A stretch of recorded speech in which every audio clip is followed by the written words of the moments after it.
all appearances, Robert Hansen seemed a model citizen. He was a business owner, husband, and father. But lying below the surface was a vicious serial killer who hunted women for sport in the Alaskan wilderness.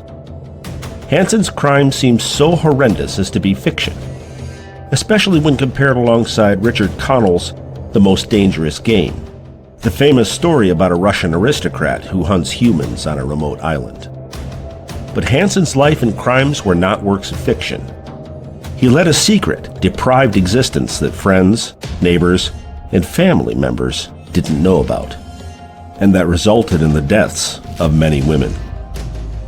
Robert Hansen was born in 1939, grew up in Iowa, and eventually became a baker like his father. He was bullied as a youngster because he was skinny, shy, had a face marked by acne scars, and had a severe stutter. As a teenager, Hansen found comfort hunting in the woods. In 1960, Hansen was arrested in Iowa for burning down a Board of Education school bus garage, and he served almost 2 years in jail. After his stint in custody, he was arrested several more times for petty theft. In 1967, Hansen decided to relocate to Alaska with his second wife, where he opened a bakery in Anchorage.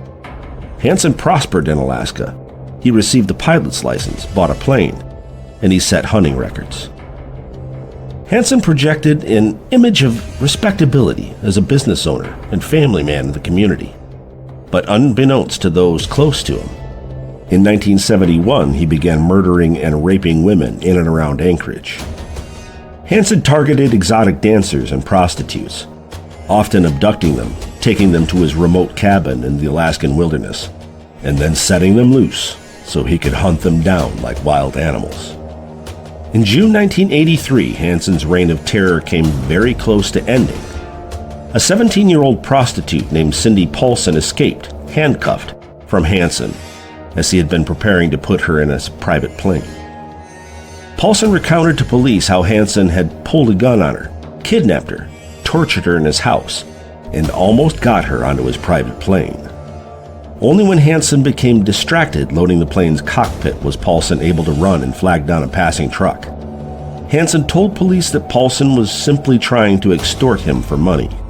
The police believed Hansen and let him go.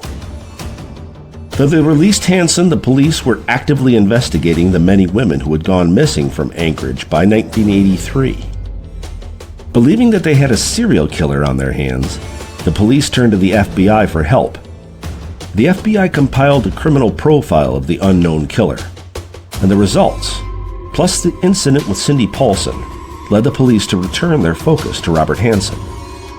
The FBI profile stated that the killer would be a hunter with low self-esteem, that the killer would most likely keep souvenirs or trophies from his victims, and that he might have a stutter. When the police searched Hansen's house, plane, and cars, they discovered jewelry belonging to some of the missing women.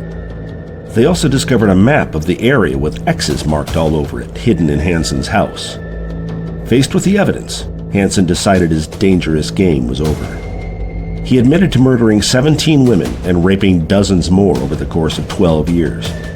Police believe Hansen may have had many more victims than the ones he admitted to attacking. Hansen was sentenced to life in prison, where he died in 2014 at the age of 75.